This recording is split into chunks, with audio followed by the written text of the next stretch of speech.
El mundo está envuelto en un grande conflicto. La Biblia llama a esto un conflicto cósmico. ¿Sabes dónde se originó la primera guerra del universo? No fue con ningún país. La primera guerra fue en el cielo. ¿En qué momento? Isaías capítulo 14, versículo 12 dice: ¿Cómo caíste del cielo, oh lucero hijo de la mañana? Derribado fuiste a la tierra, tú que eras tan poderoso. El conflicto comenzó en el cielo y luego se trasladó a la tierra. Dios no creó a Satanás. Dios creó un ángel de luz. Un ángel, así como el ser humano, tenía libertad para adorar a Dios o para rebelarse contra Dios. Dios sabía del riesgo que estaba corriendo al crear seres libres, pero prefirió crear seres libres a que crear robots o máquinas que le puedan servir sin que sientan amor. Ese conflicto que inició en el cielo lo encontramos en el libro de Apocalipsis capítulo 12, a partir del versículo 7 en adelante, que se trasladó a la tierra. ¿Por qué? Porque según Apocalipsis 12, 7, dice que en el cielo se levantó una guerra entre Cristo y sus ángeles y Satanás y sus ángeles. En esa rebelión, Él se convierte en el mayor poder opositor contra Dios. Y ese enemigo trata de desfigurar el rostro de Dios. ¿Sabes cómo lo hace? Culpando todo lo que ocurre en este mundo. Todo lo malo, toda la tragedia, todas las cosas terribles que acontecen. El ser humano termina culpando a Dios, cuando detrás de esto hay un enemigo que trata de desfigurar el amor de Dios.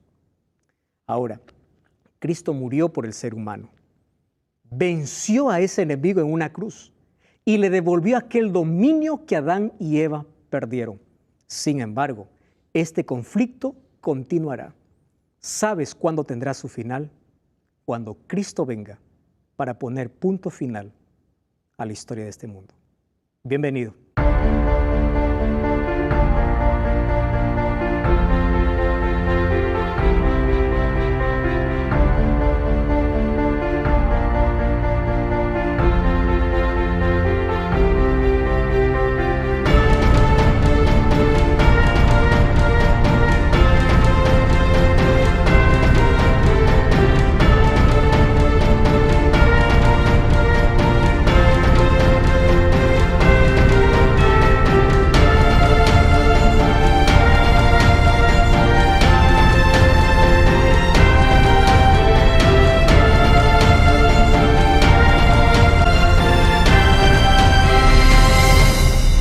Gracias por estar aquí acompañándonos y gracias también a nuestros amigos que están aquí con nosotros ahora estudiando en esta temporada el libro de Daniel. Nuestro tema de hoy es dos poderes en conflicto. Todos nosotros hemos experimentado esa lucha, ese conflicto en nuestra propia vida. Pablo lo describió así: quiero hacer lo bueno, pero no puedo. Cada vez que quiero hacer el bien, termino haciendo el mal. ¿Acaso ese conflicto no se vive en nuestro corazón? Claro que se vive. Dios no creó al diablo. Él se convirtió en enemigo de Dios porque usó mal su libertad.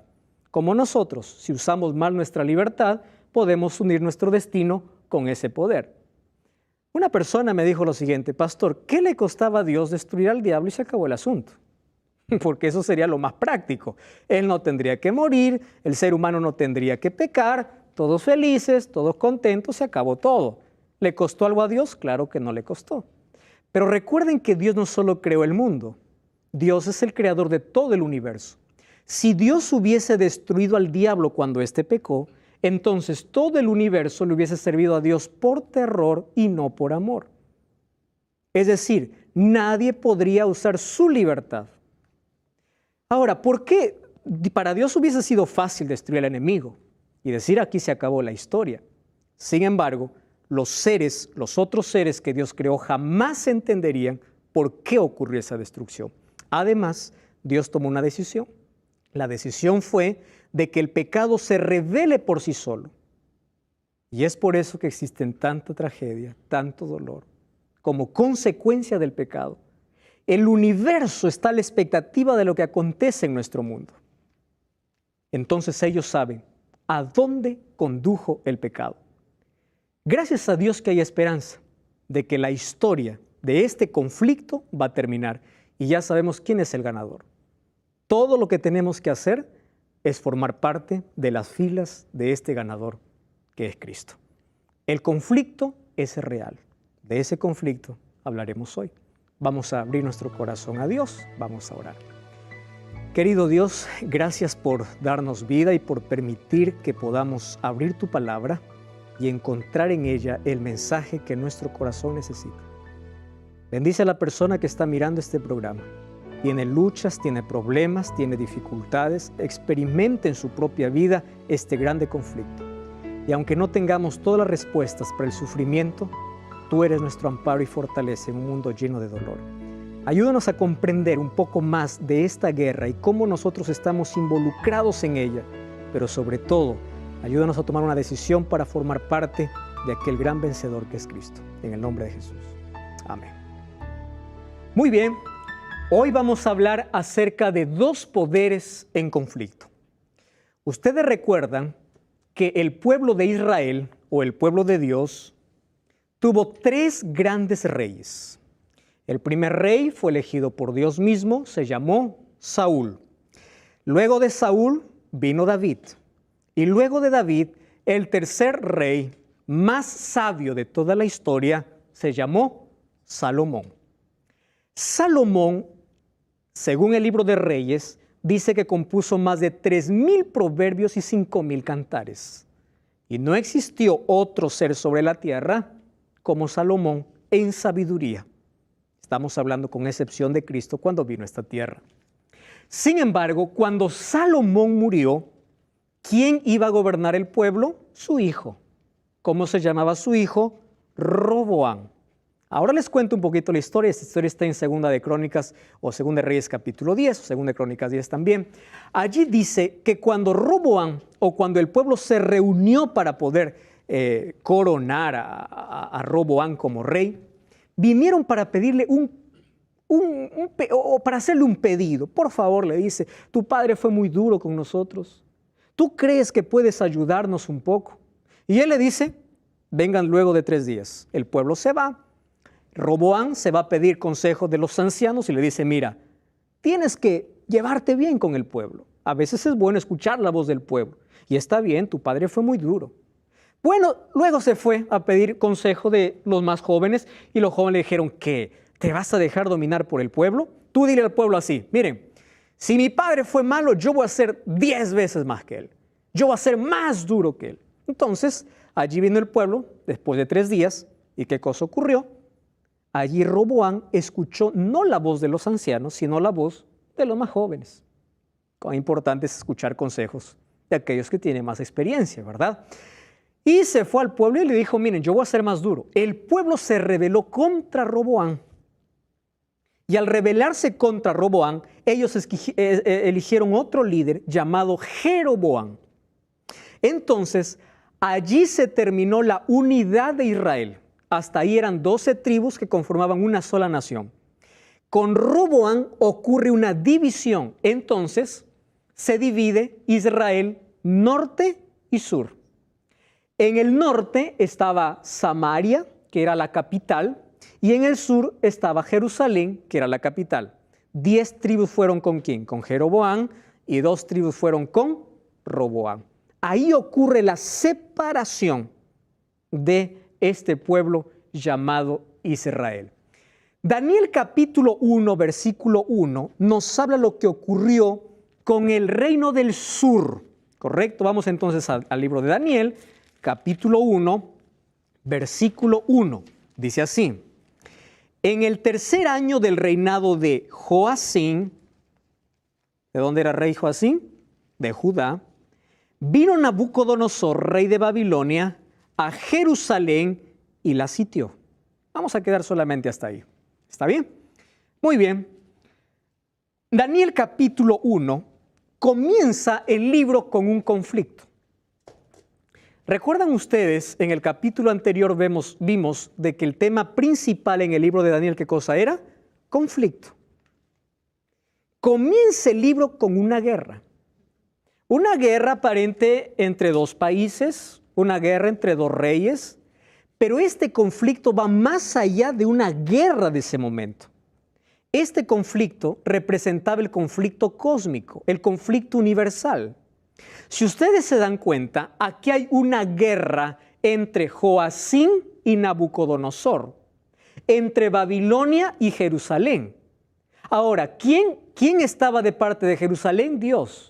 ¿Quién estaba de parte de Babilonia? Babilonia es conocida como una nación que se rebela contra Dios. Aquí hay una lucha de dos reyes, de dos poderes, de dos dioses. No es una simple lucha, no es una simple batalla. Ahora, fíjense una cosa. Este conflicto que nos lleva a pensar que es un conflicto universal, tiene algunos elementos muy importantes. Entonces aquí no es solo un conflicto entre Jerusalén y Babilonia, sino entre el gran Jehová o Elohim y el gran Dios de Babilonia. Babilonia tenía más de 1500 dioses en su panteón babilónico. El dios principal de Nabucodonosor se llamaba Bel-Marduk. Solo que para contabilizar todos sus dioses, ¿saben cómo lo contabilizaban? Como 666. El número 666 comienza contabilizando los dioses de Babilonia. Ahora, esta ciudad politeísta va a conquistar ¿a dónde? A Jerusalén. Ahora, un dato curioso es el siguiente, que la palabra Jerusalén y Babilonia, ¿sabe dónde aparece? En Génesis. Y Jerusalén y Babilonia va desde Génesis hasta el último libro de la Biblia, que es Apocalipsis. Solo que algunas veces habla de Jerusalén literal y otras veces habla de Jerusalén como la ciudad celestial. A veces habla de la Babilonia literal y otras veces habla de la Babilonia espiritual, como una confusión de todas las religiones.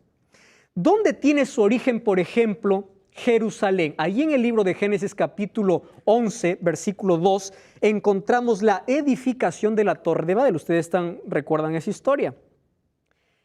Después del diluvio, los hombres dijeron, vaya a ser que venga otro diluvio sobre la tierra. ¿Nosotros qué cosa vamos a construir? Vamos a construir una torre que llegue ¿hasta dónde? Hasta el cielo. La Biblia dice que el grupo estaba tan unido que lo que se propuso lo estaba alcanzando. La única manera de poder parar aquella construcción, ¿cómo fue? Confundiendo las lenguas. Por eso se llamó Babel. Babel, ¿qué significa? Confusión. Y de Babel, ¿qué cosa viene? Babilonia. Por eso cuando en el libro de Apocalipsis habla de Babilonia, no está hablando de la Babilonia como ciudad, porque esa ciudad ya fue destruida. Ahora está hablando de una Babilonia espiritual, tomando la idea de la confusión. Si en Babel hubo una confusión de lenguas, en Babilonia hay una confusión de creencias, de ideologías, de filosofías. Ahora, Jerusalén también aparece en Génesis capítulo 14, versículo 18, cuando ahí aparece el rey de Salem, representando a Jerusalén. Entonces, Jerusalén y Babilonia, más allá de ser unas ciudades geográficas, literales, está representando una lucha entre dos poderes. ¿Entre quién? Entre Dios y Satanás. Ahora, fíjense lo que ocurre. Ahí aparece el nombre de Joacim en el tercer año del reinado de Joacim. Joacim empezó a reinar cuando tenía 25 años. Muchacho, ¿verdad? Muy joven para gobernar. Y él cometió un error, el error que muchos de los reyes cometieron: hacer lo malo delante de los ojos de Dios. Ustedes van a encontrar en el Antiguo Testamento el término que más se repite es: hizo lo malo delante de Jehová. Y llevó al pueblo a la apostasía. ¿Qué significa apostasía?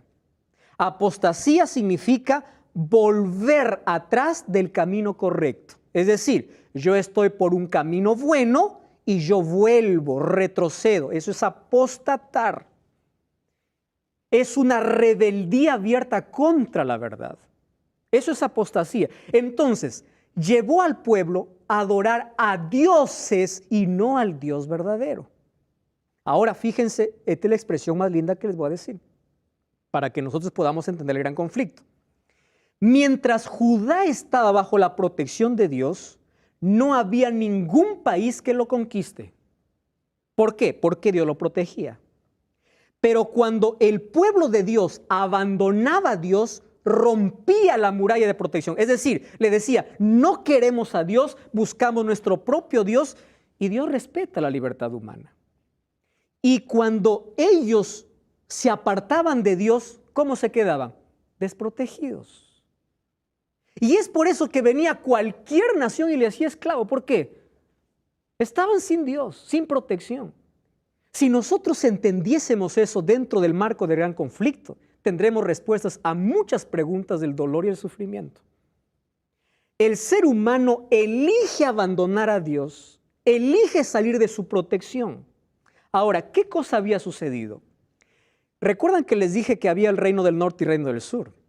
El reino del norte ya había sido conquistado por el rey Sargón en el año 722 antes de Cristo. Es decir, primero fue conquistado el reino del norte antes que el reino del sur. El pueblo de Judá tenía un espejo para aprender. Ustedes han escuchado esa frase: el inteligente aprende de sus errores, el sabio de los errores de los otros. Judá pudo aprender y pudo haber dicho, nosotros no queremos terminar así. Entonces hay que ser fieles a Dios. Pero en lugar de buscar a Dios, ¿qué hicieron? Se rebelaron contra Dios. Entonces cayeron en el mismo estado que el reino del norte. Dice allí el versículo 1, vino Nabucodonosor, rey de Babilonia, y la sitió. ¿Saben que la palabra sitiar era la palabra más peligrosa en cuestión de guerra? Era rodear la ciudad, romper las murallas, y cuando el enemigo entraba, sangre corría por las calles. Una vez que sitiaba un pueblo enemigo, alguna ciudad, era destrucción segura. Ahora, dice, vino Nabucodonosor. ¿Fue Nabucodonosor en ese momento el rey de Babilonia? No. Quien era rey en Babilonia, según la historia, era Nabopolassar. Nabopolassar envía a su hijo Nabucodonosor a pelear contra Egipto. ¿Correcto? Entonces viene de Babilonia Nabucodonosor, enviado por su padre Nabopolassar, a conquistar Egipto. Y vence a Egipto en la batalla que en la historia lo llama la victoria de Carquemis. Babilonia derrota a Egipto. Mientras regresa, Judá estaba cerca. Y dijeron, bueno, ya subyugamos a Egipto, subyuguemos también ¿a quién? A Judá.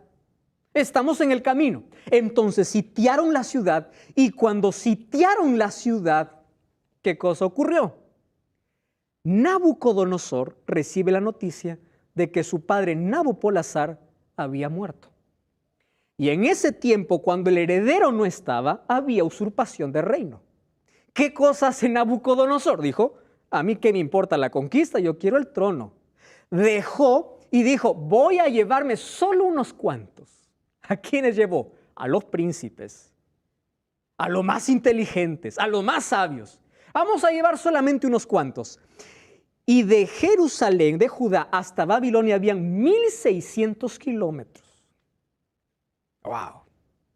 Lejos. Tomó esclavos. Entonces Nabucodonosor cortó camino de Judá, fue por el desierto para llegar a ocupar el trono. Por eso es que el capítulo 1 ya no comienza con Nabopolassar. ¿Con quién comienza? Con Nabucodonosor.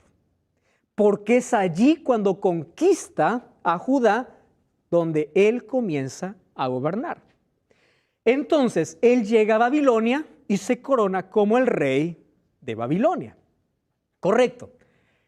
Allí hay una frase que nos llama la atención en el versículo 2. Miren lo que dice el versículo 2. Dios entregó en sus manos. ¡Wow! ¿Qué tipo de Dios es ese, no? ¿Un Dios vengativo? ¿Un Dios cruel? Porque hay muchos que toman este libro y dicen, ahí está ese Dios. Dios le dice que los entregó. En otras palabras, tú no me obedeces, ya anda, sufre. ¿Eso sería el concepto que dice aquí? Esperen un momento acá. Cuando dice la literatura hebrea, Dios entregó, En la literatura hebrea, los judíos tendían a pensar que todo lo que ocurre es porque Dios lo causa. Ahora escuchen lo siguiente. Dios no causó, Dios permitió. ¿Ustedes pueden comprender la diferencia entre causar y permitir? Causar es porque yo lo hago a propósito. Permitir es porque otro lo causa, pero yo permito. Cuando dice el Señor entregó, ¿qué está diciendo? Judá despreció a Dios y Dios los dejó. En otras palabras, ustedes están rebelando, no me quieren, está bien, yo respeto su decisión, me quedo de brazos cruzados y yo permito que ustedes puedan ser conquistados. Solo que detrás de todo eso que era malo ya para el pueblo de Dios, hubo dos cosas que Dios hizo. Y esto es lo que me gusta de Dios. Tú puedes ser maltratado por el mal, puedes estar desempleado, puedes haber perdido todo en la vida, pero detrás de toda esta tragedia Dios puede revertir y cambiar para bendición. ¿Y sabes cuál es la bendición? Dios permitió que el pueblo pueda ser esclavo. ¿Sabes por qué? Porque era la única manera como el pueblo entendía que necesitaba volver a Dios. Yo les pregunto, ¿a veces nosotros no aprendemos las mayores lecciones de la vida con el dolor? Sí. Entonces, y lo segundo, Dios permitió esa tragedia. ¿Saben también cómo lo revirtió esa situación difícil? Para que Babilonia pueda conocer quién es el Dios verdadero.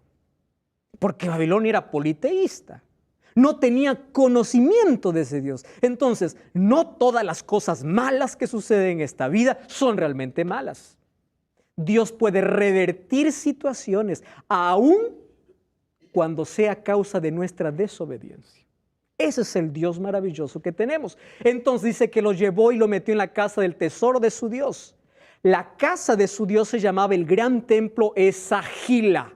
Ahí estaba su Dios Marduk. Es decir, Nabucodonosor se burló de Dios, trajo los vasos consagrados a Dios y los colocó allí donde, en su templo. ¿Qué cosa estaba diciendo? Mi Dios es más poderoso. ¿Es lo que está diciendo o no?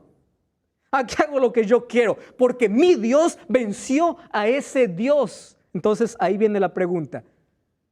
¿Aquí acaso ustedes no ven a un Dios derrotado? Quiero que imaginen conmigo. Daniel está siendo llevado encadenado. Llega allá a Babilonia. Y en Babilonia todos están celebrando, aplaudiendo, ahí están adorando a su Dios y decía, victoria, victoria, victoria. ¿Ganamos a quién? Al Dios de Israel. Nosotros ganamos. ¿No, ustedes no han visto que a veces parece que el mal triunfa sobre el bien? Victoria, hemos ganado. Yo imagino allí acercándose a Daniel, ¿dónde está tu Dios? ¿Y por qué tu Dios no les defendió? ¿Alguna vez a ustedes no les han hecho esa pregunta? Ah, ¿tú eres cristiano? ¿Por qué estás desempleado? ¿Por qué Dios, tu Dios, permitió que perdieses a tu hijo? ¿Alguna vez hicieron esa pregunta? ¿Dónde está tu Dios? Y aunque hay cosas que nosotros no entendamos en este grande conflicto, Daniel siguió siendo fiel a Dios aún en la tragedia. Aún en la desgracia, su corazón estaba con la firme convicción de que Dios estaba con él. ¿Y saben por qué? Porque Dios nunca prometió que en este mundo no sufriríamos. A veces hay muchas iglesias que venden un falso evangelio, que dicen, entrega tu vida a Cristo y los problemas se te acaban. ¿Quién te dice que los problemas en esta vida se te acaban cuando entregas tu vida a Cristo? La diferencia es que puedes enfrentar los problemas de una manera diferente, teniendo paz en el corazón. Eso es la diferencia. Jesús dijo, en el mundo tendréis aflicción. Entonces, el evangelio de Cristo es, yo estaré contigo en el dolor. Yo te prometo terminar el dolor, pero no significa que tú estás exento del dolor. El dolor un día va a tocar tu vida. Y aún en el dolor, tu deber es seguir siendo fiel a Dios. Estamos hablando acerca del primer capítulo del libro de Daniel. Un grande conflicto, una aparente derrota de Dios. El diablo va a cantar muchas victorias en este mundo, pero él sabe que la victoria final lo tiene Dios. Los hijos de Dios van a pasar por muchos problemas en este mundo. Van a llorar, van a perder. Los hijos de Dios también sufren, también mueren, también soportan tragedias. El amigo de Jesús era Lázaro y Lázaro murió. Los hijos de Dios pasan por dificultades. Nuestro deber es seguir confiando en ese Dios. ¿Por qué? Porque aunque parece que el mal está por encima del bien, vamos a comprender en esta historia que el final es diferente. Miren quién comienza cantando victoria, Babilonia, ¿verdad? Muy bien. Entonces, cuando llegó allí Daniel y sus amigos a Babilonia, Nabucodonosor los lleva con una intención. ¿Cuál es la intención de Nabucodonosor? Dijo, tráeme a los mejores muchachos. ¿Por qué quiere los mejores? Nabucodonosor aquí representa el diablo. El diablo usa las mejores mentes. El diablo está detrás de las personas más esforzadas, más brillantes, porque ellos tienen influencia para arrastrar a los demás. Entonces el diablo dice, o aquí Nabucodonosor dice, tráeme, yo les voy a educar a mi gusto y luego yo les voy a enviar a su pueblo a gobernar en nombre de Babilonia. Así hacían antiguamente los reyes que conquistaban. Llevaban un grupo de personas que influencian, los cambiaban su mentalidad y los regresaban para gobernar en nombre del conquistador. Ahora, miren lo que ofrece. Nabucodonosor tiene un plan y dentro de su plan está que estos tres muchachos y Daniel tengan una nueva alimentación, una nueva educación y una nueva identificación. Si ustedes se dan cuenta, estas tres cosas afectan las tres áreas del ser humano. Cuando hablamos de alimentación, ¿qué cosa está afectando? El área física. Cuando hablamos de educación, el área mental. Y cuando hablamos de identificación, el área espiritual. Quiero que presten atención. La religión va más allá de decir voy a una iglesia. Religión también está en la mesa. La religión también me tiene que llevar a un cambio de hábitos saludables. Porque aquel que es cristiano tiene que comprender que su cuerpo es templo del Espíritu Santo y no puede comer todo lo que este mundo ofrece. Es decir, en Deuteronomio 6:5 cuando dice amarás al Señor, recuerdan ustedes, con todo tu corazón, también está diciendo con tu comida, con tus hábitos, con tu mente, con tu cuerpo. Amarás al Señor con todo. Ahora fíjense, el diablo coloca alimentación para destruir el cuerpo que se convierte en templo del Espíritu Santo. Alimentación dañina.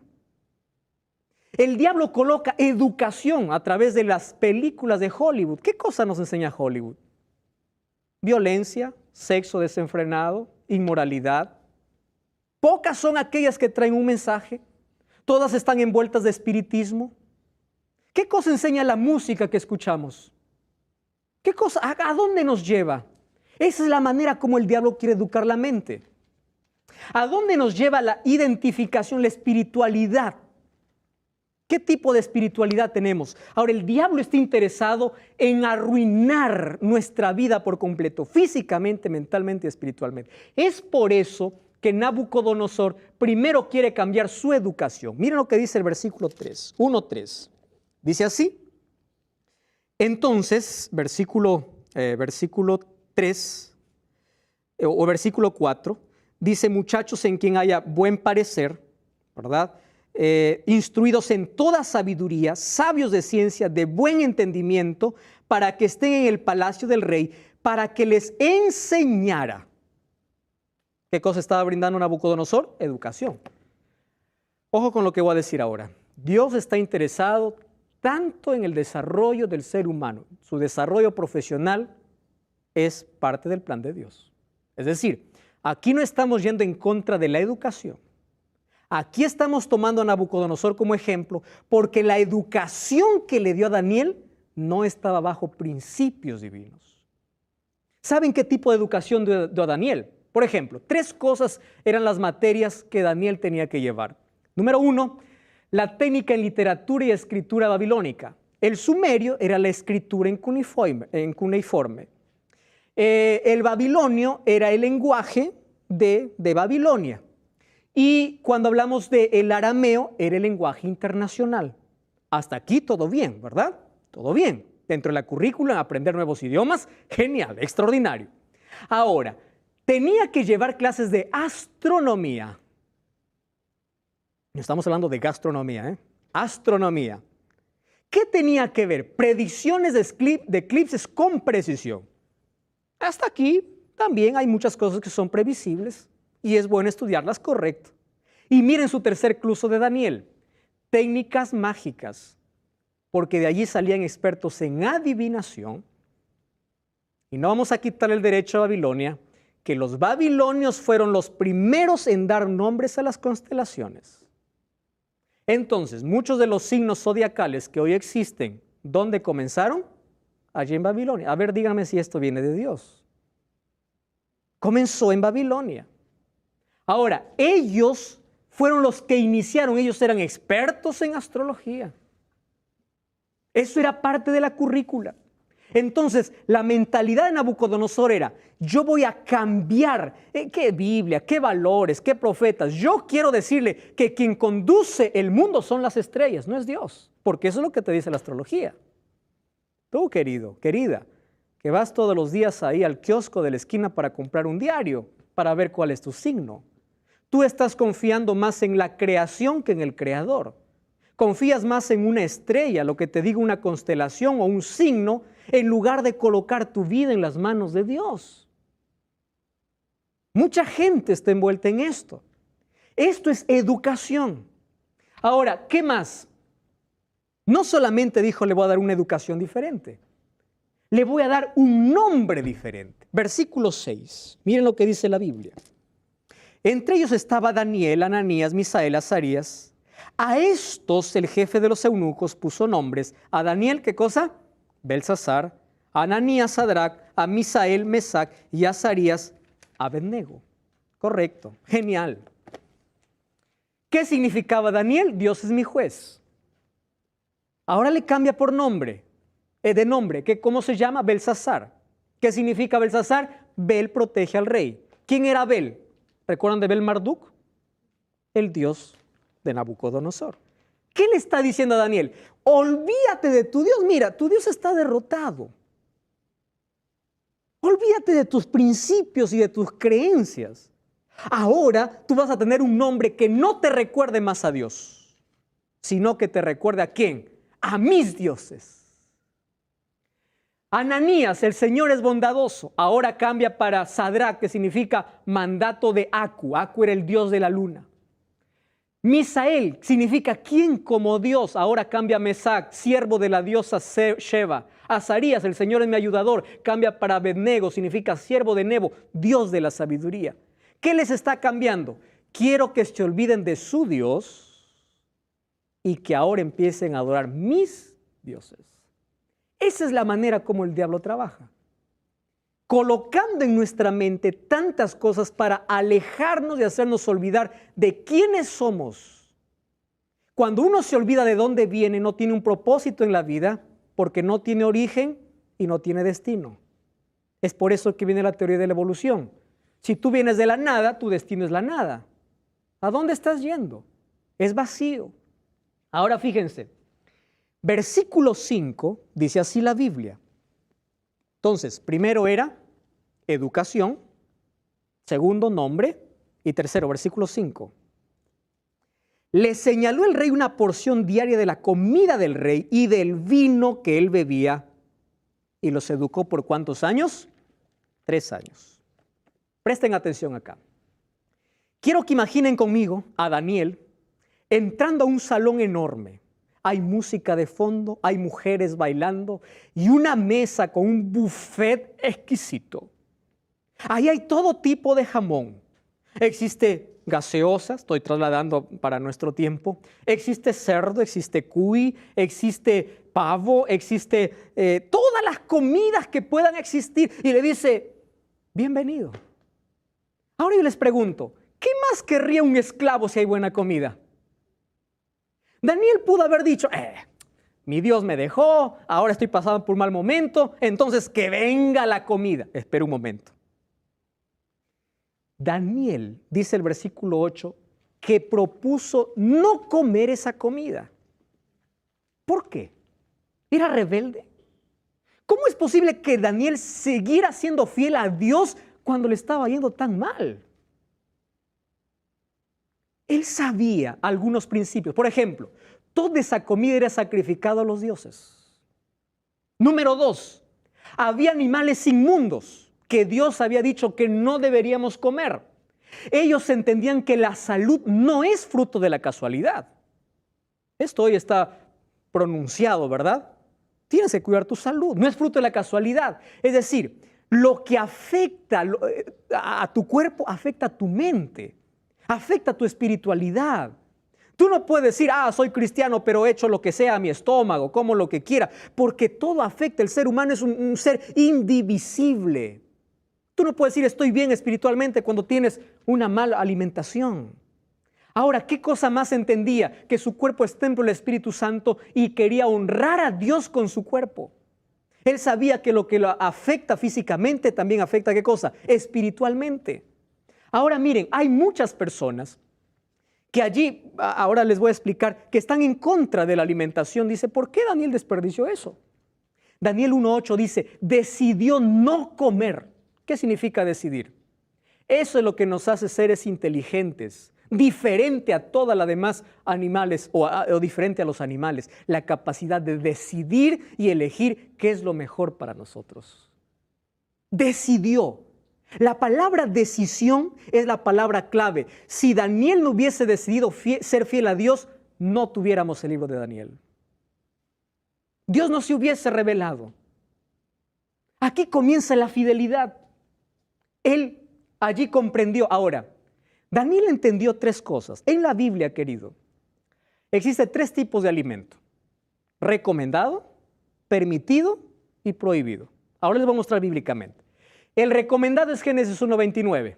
¿Qué cosa dice? Yo les he dado todo verde para comer, ¿verdad? Frutas, verduras, legumbres, eso es para comer. Eso es el recomendado. ¿Quién lo recomienda?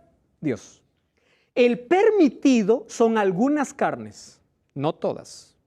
El prohibido es aquello que Dios dijo no. ¿Dónde está lo permitido y lo prohibido? En Levíticos capítulo 11. Una persona me dijo así, pastor, esos son leyes levíticas. ¿Por qué hoy yo me puedo privar de comer cerdo? A pesar de que hoy la Organización Mundial de la Salud ya sacó, ¿verdad?, un artículo sobre 10 o 12 razones para no comer más cerdo. ¿Por qué yo no puedo comer otras cosas? ¿Acaso ustedes se acuerdan de una visión que tuvo Pedro?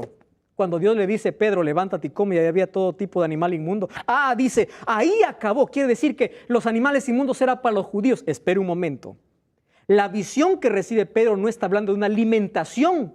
Está hablando de que él llamaba inmundo a los gentiles. Y eso está en Hechos capítulo 10. Tienes que leer todo el capítulo. Es decir, Dios separó el alimento permitido, prohibido y recomendado.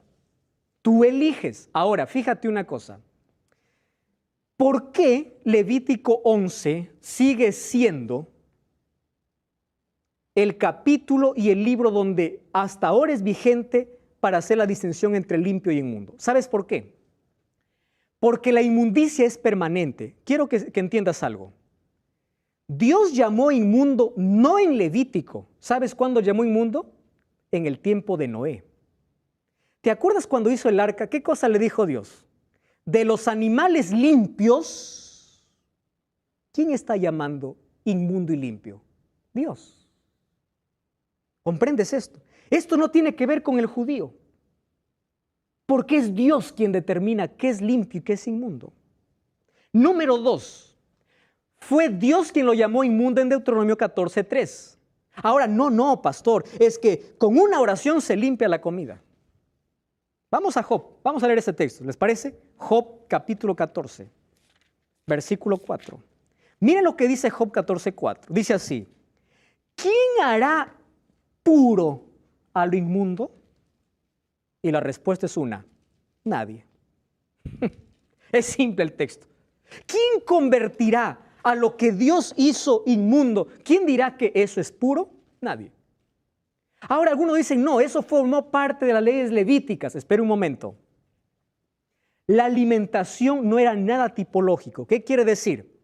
Aquel sistema de sacrificios acabó en la cruz porque los sacrificios señalaban a Cristo, pero la comida no señalaba a Cristo. ¿Con qué tenía que ver la comida? Con que tu cuerpo es el templo del Espíritu Santo. Eso dice 1 Corintios 6:19. ¿Saben? Daniel decidió ser fiel a Dios. Y él pudo haber aplicado este término de ética situacional. ¿Qué significa la ética situacional? Que la situación determina mi conducta. Es decir, vamos a imaginar que yo soy invitado y allí me ponen algo que la Biblia me dice que no es correcto. Y yo pienso así, pero ¿qué de malo tiene? Yo no voy a quedar mal. Yo voy a beber una copita para quedar bien, ¿verdad? Para involucrarme en la sociedad. Pero la Biblia me dice que está mal. Si Daniel hubiese pensado en una ética situacional, él hubiese pensado así, el rey me está pidiendo, yo soy solo un esclavo. El esclavo tiene que obedecer lo que el rey le dice. Pero Daniel no, dijo, por encima de este rey, tengo un Dios a quien obedecer. Por encima de cualquier mandato que alguien te dé, por encima de cualquier situación, tú debes ser fiel a tu conciencia, fiel a tus principios, porque tienes la libertad como Daniel de elegir, tomar una decisión. Me encanta mucho esta frase. Daniel decidió ir contra la corriente. Es fácil nadar allí en la corriente, lo difícil es nadar en contra de la corriente. Cuando todos estaban de acuerdo a lo que el rey decía, Daniel propuso en su corazón, ¿qué cosa? Ser fiel a Dios. Ahora, un texto me encanta tanto. Mi texto favorito dice así: la mayor necesidad del mundo es la de hombres y mujeres que no se compren ni se vendan. Hombres y mujeres que sean leales a Dios. Hombres que se mantengan de parte de la verdad, aunque se desplomen los cielos. Esa es la mayor necesidad de nuestro mundo. Querido, la salvación no tiene que ver con ir a una iglesia simplemente. La salvación involucra tus hábitos. La salvación involucra tu alimentación. La salvación involucra lo que hagas o no hagas, porque la salvación afecta toda nuestra vida. Romanos capítulo 12 dice, hay que presentarse delante de Dios como ofrendas vivas. ¿Qué cosa estás consumiendo? Deja esa droga que estás consumiendo. Deja de ser un bebedor social. Deja la ética situacional. Deja aquel cerdo que te está matando. Deja aquellos alimentos que Dios prohibió. Porque si Dios dijo que no, es porque pensaba en tu salud. Tercera de Juan 2 dice, yo quiero que seas prosperado en todo, pero que tengas salud. Si Dios dijo no, no discutas. No digas que fue para el pasado. Sé fiel a Dios. Es fácil hacer lo que todos los demás hacen. Difícil es ser fiel a Dios, aun cuando uno está en una situación complicada. Ahora yo te pregunto, ¿tú quieres tomar la misma decisión que Daniel? Daniel decidió en su corazón, querido, los deseos no cambian nada, las decisiones cambian todo. Y si tomas esta decisión, entrega tu corazón y tu vida por completo a Jesús, incluyendo tu alimentación. ¿Recuerdan ustedes que capítulo 1 comenzó Babilonia teniendo la victoria?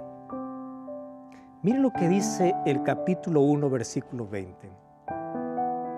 En todo asunto de sabiduría e inteligencia que el rey los consultó, halló 10 veces mejores que todos los magos y astrólogos que había en su reino. ¿A quién?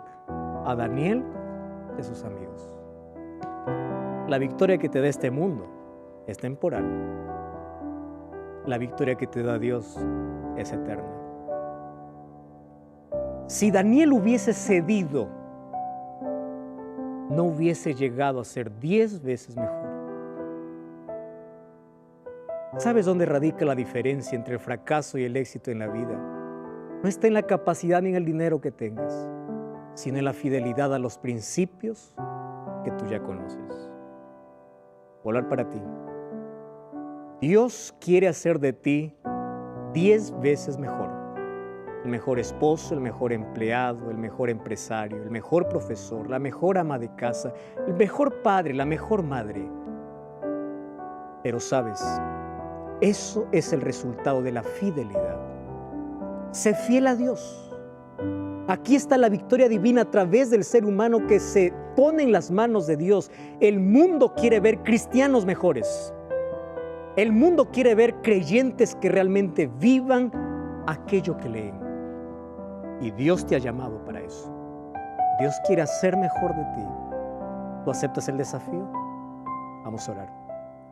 Querido Dios, gracias porque tu palabra me lleva o me coloca en tus manos para ser un Daniel en este tiempo. En medio de un mundo lleno de inmoralidad, de falta de valores, de crisis, ayúdanos a ser fieles, como la brújula al polo. Ayúdanos a ser fieles en todo momento, bajo cualquier situación, a demostrar que tú eres nuestro Dios, aunque las condiciones no sean favorables. La fidelidad tiene recompensa, y la recompensa es la eternidad. Por eso toma nuestra vida en el nombre de Jesús. Amén.